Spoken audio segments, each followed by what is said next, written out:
बघा. तर अगदी गावाकडच्या पद्धतीमध्ये, साध्या पद्धतीमध्ये आज आपण वालाच्या शेंगा करणार आहोत. तर व्हिडिओ कुठे स्किप न करता पहा.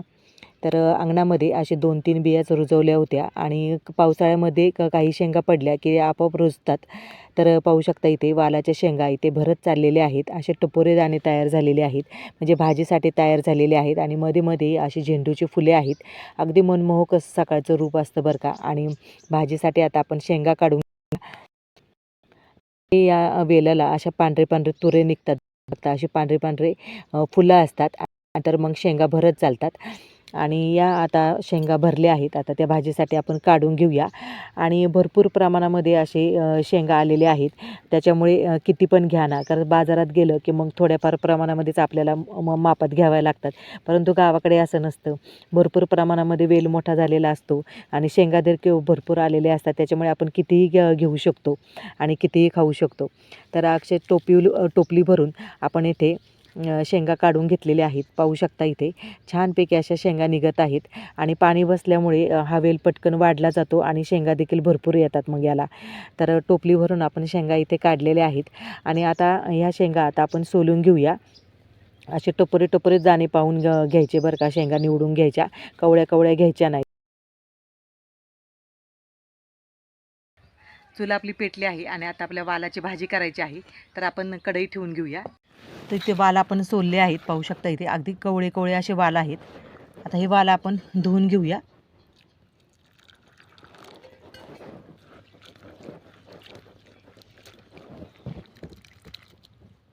पाणी काढून टाकूया.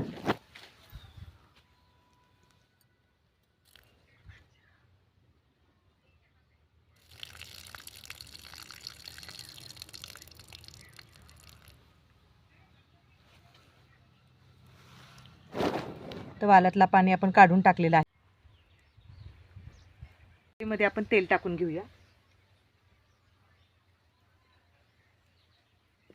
तर तेल आपल्याला गरम होऊन द्यायचं आहे. आता कढईतलं तेल आपलं गरम झालेलं आहे. आता लसूण आपण ठेचलेला घेतलेला आहे, तो टाकून घेऊया. चांगला तळून घ्यायचा आहे.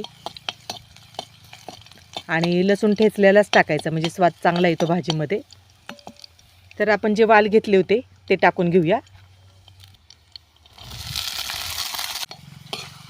आता वाल आपल्याला चांगले परतून घ्यायचे आहेत डाग पडेपर्यंत. जे वालामधला कडवटपणा हा नाहीसा होतो आणि मग भाजी चवीला खूप छान लागते.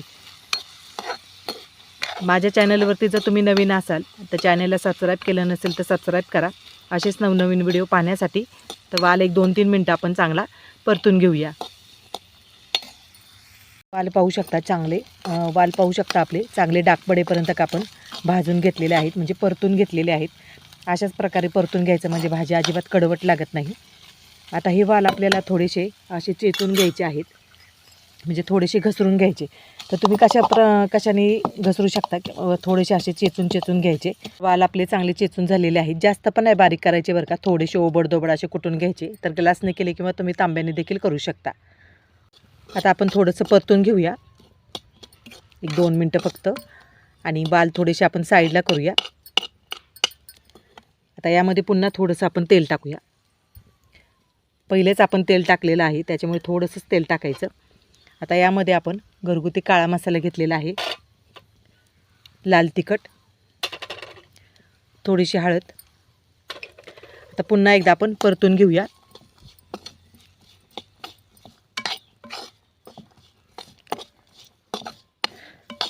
वाल आणि मसाले चांगले परतून घ्यायचे आपल्याला.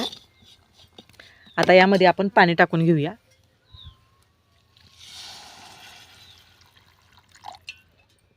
आता पाण्याला आपल्याला चांगली उकळी आणायची आहे.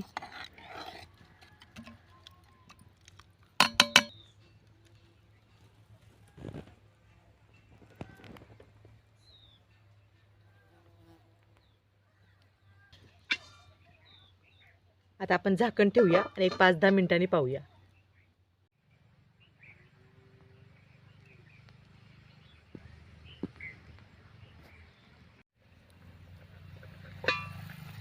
एक 5-10 मिनिटानंतर चांगली आपली भाजी उकळली आहे. आता यामध्ये आपल्याला पीठ टाकायचं आहे. इथे आपण बेसन पीठ घेतलेलं आहे. बेसन पीठाऐवजी तुम्ही दुसरं कोणतंही पीठ घेऊ शकता, ज्वारीचं, बाजरीचं, तुमच्या आवडीनुसार तुम्ही घेऊ शकता. तर एवढं पीठ लागणार नाही आपल्याला, अगदी थोडंसं पीठ लागणार आहे. जेवढी आपली भाजी आहे त्या प्रमाणामध्ये टाकायची आहे.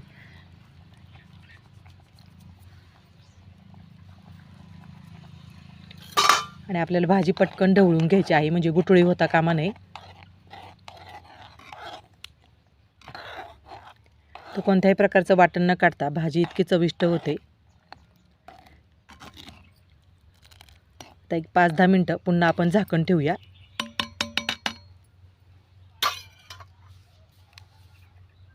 आता भाजीला चांगली आपण उकळी आणायची आहे. आता यामध्ये आपण चवीनुसार मीठ टाकून घेऊया.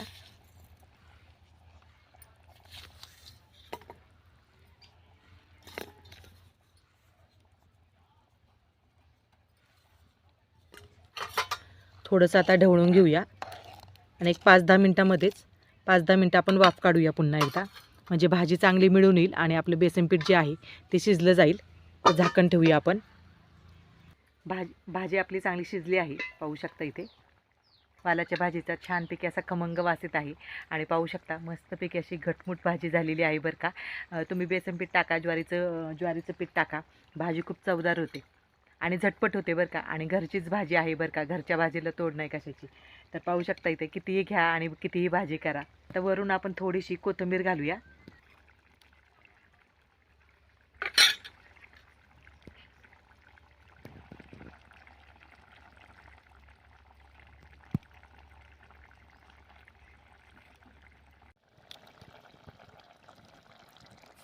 तर आपली छानपैकी अशी वालाची भाजी येते तयार झालेली आहे, पाहू शकता. तुम्ही नक्कीच अशा प्रकारे भाजी करून पहा. अगदी साध्या सोप्या पद्धतीमध्ये आज आपण भाजी केलेली आहे. तर नक्कीच करायला विसरू नका. तर व्हिडिओ आवडला असेल तर जास्तीत जास्त शेअर करा, लाईक करा आणि सबस्क्राईब करायला विसरू नका.